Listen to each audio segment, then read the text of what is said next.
in this audience have stumbled upon a choice of a school or a kindergarten for your child? Raise your hands. Okay, I think I would speak for most of us when I say that we are dealing with questions about our child's education and development every single year. And we all want the best for our children. But do we know what this best actually means when it comes to education? Imagine you have found an amazing getaway place, and it's a nice sunny weekend like today, so you hop into a car with your whole family, type in the address of this place into the GPS, choosing from a couple of routes, and here you go, confident that you'll reach there. And now, what if you don't know the exact address of the place? And moreover, you don't even have a map to choose the routes that might take you there. But you're still driving along, trying to make the best possible guesses at each of the crossroads. And I feel that most parents find themselves in this second situation. We don't know exactly where we want to go with our kids, but we still drive along, trying to make the best effort and the best choices every step of the way. So, if we want to be confident that we're actually giving our children the best, let's start with the definition of destination. What makes up the best education? More than 10 years ago, I was fortunate to be asked exactly the same question, but not as a parent, but as a project leader tasked to create one of the best schools in the world. And in order to do that, we gathered a team of exceptional educational experts and together sat down to define what knowledge, skills, and personality traits do we want the kids to have and to develop by the time they graduate from the school. And only after that, we have split these educational outcomes by grade level and into specific learning activities. And you might say at this stage, great, so in order to give my kid the best education, I just need to give him the best school. But I came here today to tell you quite the opposite. After more than a decade of consulting schools, kindergartens, EdTech projects, and thousands of parents, I came to realize there is no single best school that can give your child everything that they need for future success and happiness in life. But there are principles of best education that each of you, as a parent, can use to create a unique best school for your child. And I'm not suggesting you actually open one. How do we do it then? Let's start with our destination.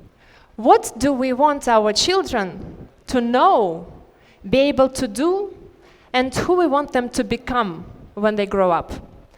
In education, there is an answer to this question, and it is called an educational framework.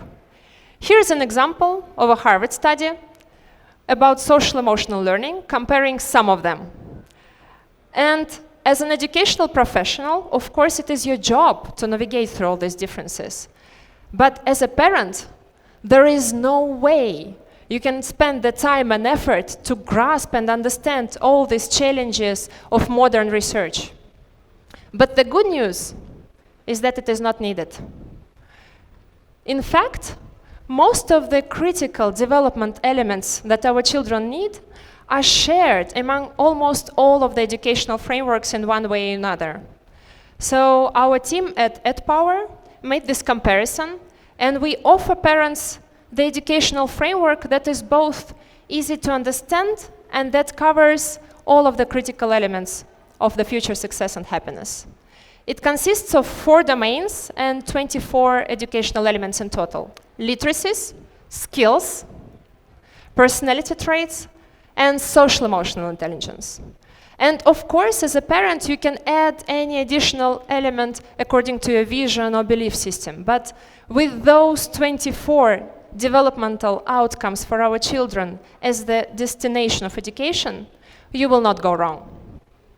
And now your job as a parent actually becomes, your task as a parent actually becomes to ensure that your child is holistically developing among all of those elements. So, how does that sound?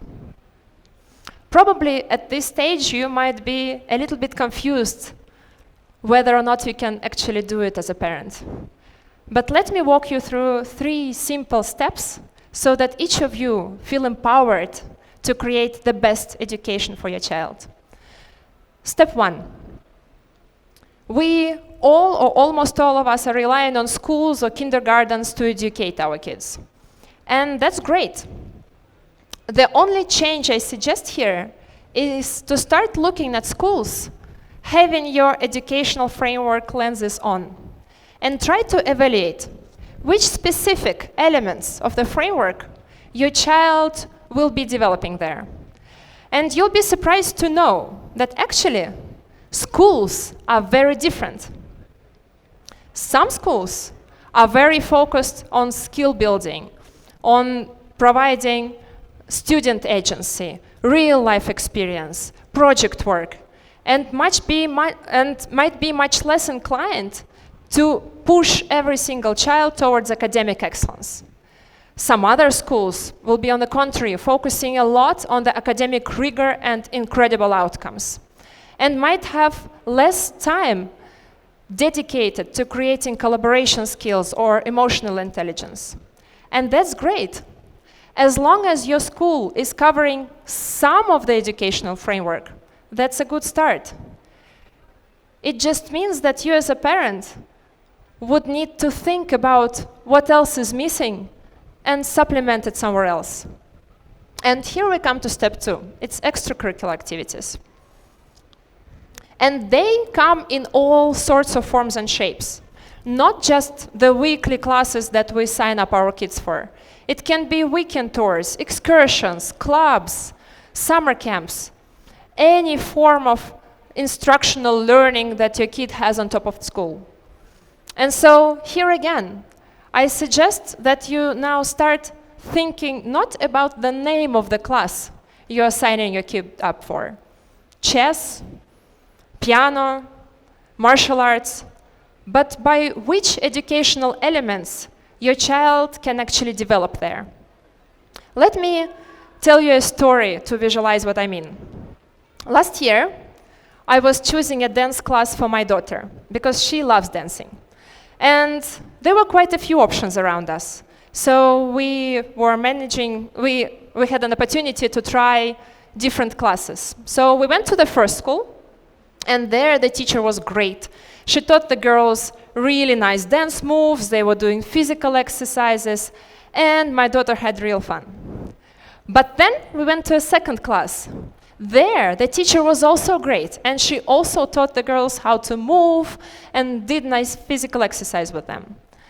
But at the same time, in the middle of the class, she started talking to the kids about the importance of additional attempts to perfect your moves. And then in the end of the class, she gathered the whole group and started talking to them about their emotions and how they can support each other while they would prepare for a concert by end of the year. So right there, we have 2 dance classes that I know that my kid would love, and both would teach her how to dance.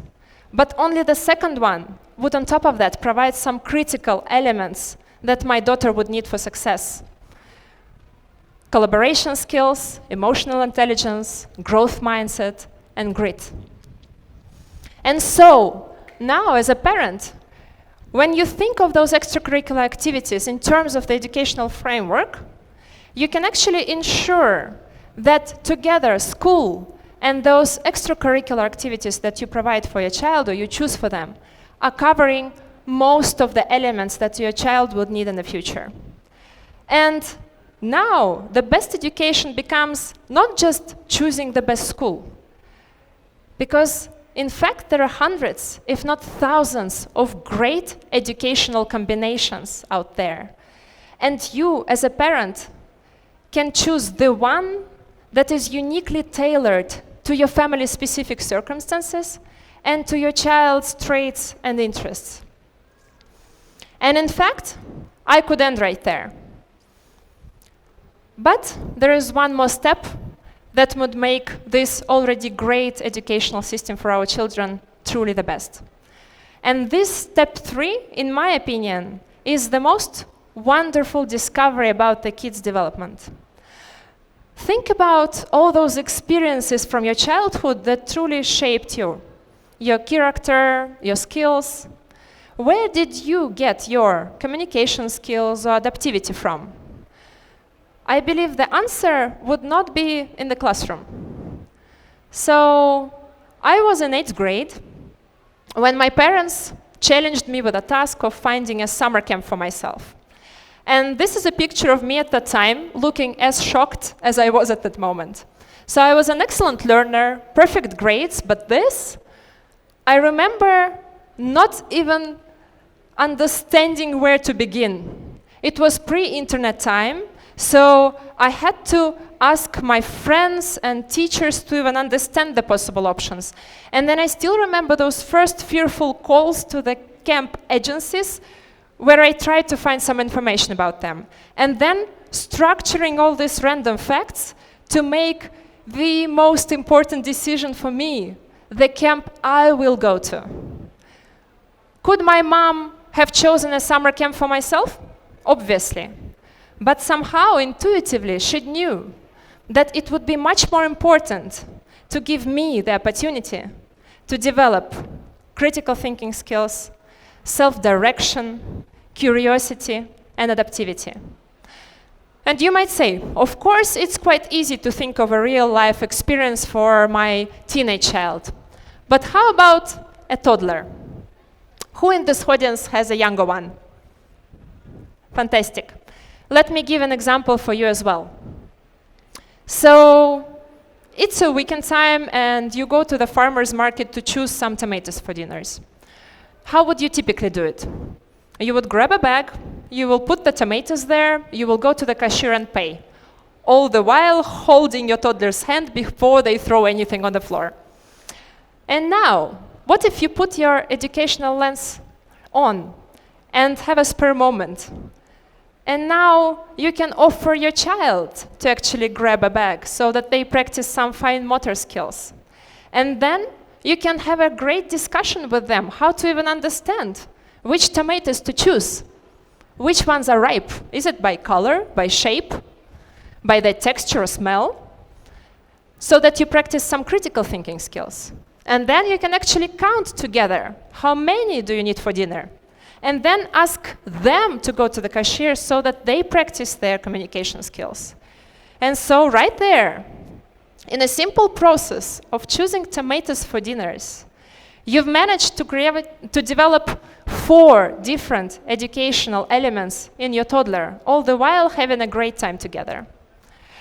And at this point, probably you have guessed the tactics.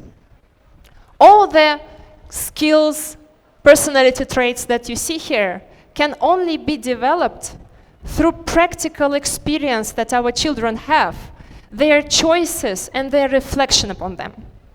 And that's amazing news, because our lives are full of those real-life opportunities for development. It can be planning the next vacation, writing an email to the teacher because you'll be absent next week, browsing theater reviews, planning a budget, discussing emotions, helping them to resolve a conflict with a friend, or even discuss what else you can do when the rain starts and ruins your weekend plans. And all of those experiences doesn't require any additional time and effort from your part. But those additional, maybe 10 minutes a day, but multiplied by 365 days a year, and multiplied by 18 years, actually sum up to almost 1,500 academic hours, which is an equivalent of a full year of studies at any top-performing school. A full extra year that you, as a parent, provide for your child to develop the skills and personality traits they would need for life. And this is the best enrichment program ever imagined. So right there, we have managed to create the best education for our children by combining a school, supplementing it with extracurricular activities, and sprinkling on top home enrichment program that together holistically covers all the educational framework and all the developments that our child would need for future success and happiness. But life is not just about education. Of course, it is important to reach our dream destination. But every journey is not just getting from point A to point B. It is also about enjoying the ride as well. And so years will pass, our kids will grow up, we will grow old, and we will definitely not even remember all these educational problems and questions we have today. But what we will certainly remember is our discussions over ripe tomatoes, our planning the weekend together, our discussion of emotions and how to resolve a conflict with a friend, our deep talks and small laughs. So by creating those experiences for your child, you are also creating unique memories that both you and them will cherish for life. Thank you.